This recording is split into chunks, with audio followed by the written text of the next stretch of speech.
Hi everybody, my name is Jeremy Railton. I'll be your instructor for Employment Law and Regs this semester. The purpose of this video is to give you a brief walkthrough about how the course is going to work. If you've gotten this far, it probably means you're a business major. It probably means you've taken a lot of courses here at Gaston College before. But some people might be new, so we'll just kind of do a walkthrough for everybody. When you log into the class, you'll notice a few things here at the top. There is sort of a menu of items you can pick from. One of the main ones you'll use here is announcements, because I'll post regular announcements at least once a week just to let you know what's going on. Then we can look down the page here. The first item is for the syllabus. We can take a brief look at that. I'm not going to read the whole thing to you. My contact information there. Some of the stuff that we're expected to learn as we go through the course. I'm not requiring a textbook for this course. I'm going to teach straight out of my notes and my videos.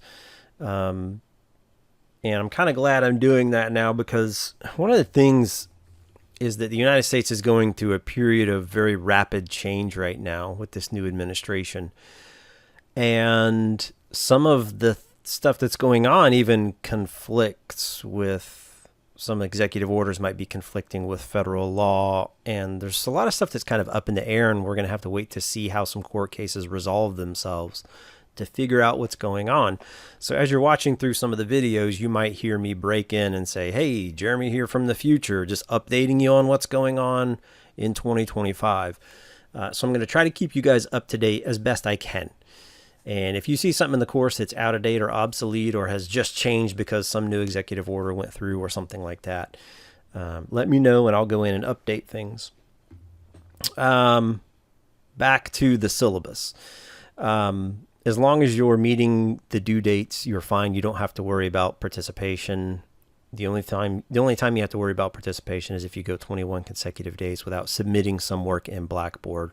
The school rule is I have to withdraw you. I don't want that to happen if that's not your intent.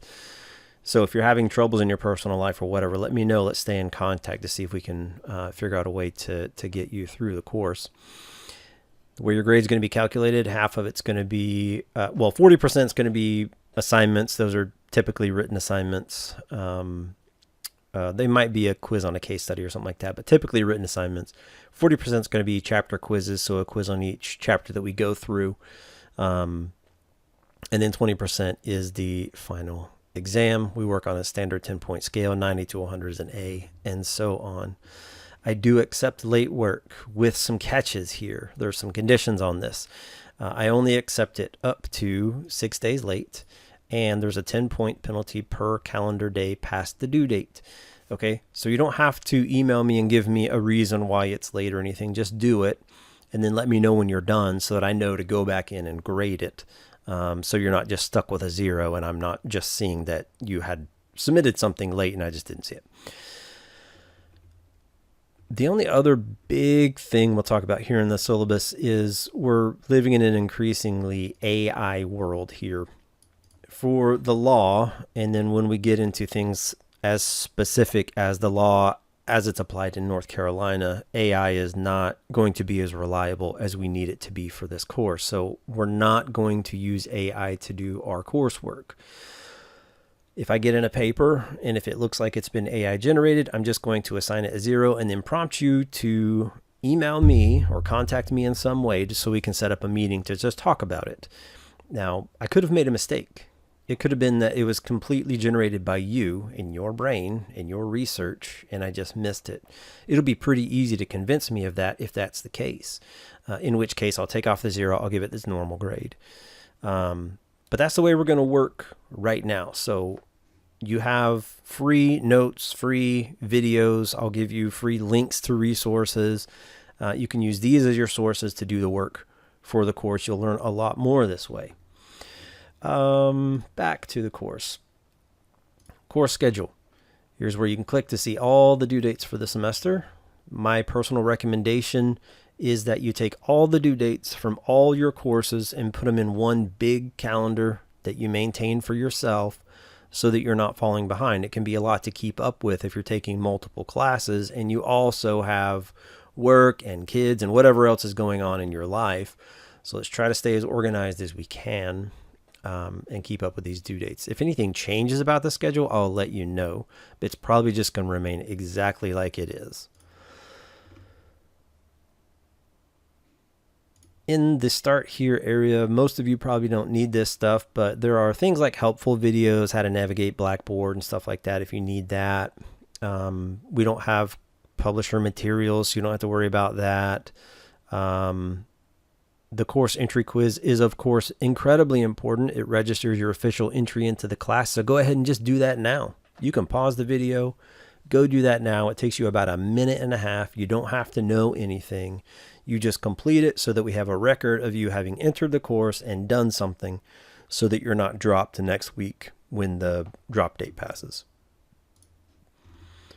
Now you're ready to start into the actual lessons. You can call them chapters, you can call them lessons. I stuck with lessons here because we're not using a book. We're just going over lessons. Once you open one, if you get used to the structure of it, the rest of them are going to look almost exactly the same, just with different content. So there will be an overview with learning objectives and a to-do list. There will also be, for every chapter or every lesson, there will be, you can look at my notes and you can watch and listen to a video of me talking you through the material for that lesson. A lot of people find this very helpful because now you're not just trying to read and learn on your own, but you can hear me explain it to you. And again, if you see something that's out of date or needs to be updated, let me know and I'll go in and fix it. So we've done this. We've learned everything there is to learn about this material. Now you're ready to go in and do the actual assignments. Most chapters will have a quiz and some type of written assignment. That's not always the case, but most of the time it will be so. You can always check the course schedule if you are afraid you might be missing something.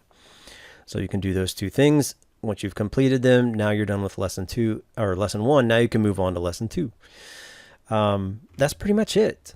You just follow that pattern all the way down until the very end. At the very bottom, the last thing is the final exam. That's not going to be available to you yet because it hasn't come time for that in the course schedule yet. But that's pretty much it. I think that's enough to get you started. As you're going through the course, if you have questions, of course, reach out to me. I love talking to students. In an online environment, sometimes it's hard to actually get to know who you are. So speaking with you, I take great joy in this. So let me know if you have questions or if you see updates or if you have a personal experience that's incredibly relevant to some lesson that we went over, or if you're aware of some case that happened that I'm not aware of and didn't cover that you think is relevant to the course material. It helps make the course better for everybody else who's going to take it in the future. And with that, I'll let you get to it. All right, let's have a great semester.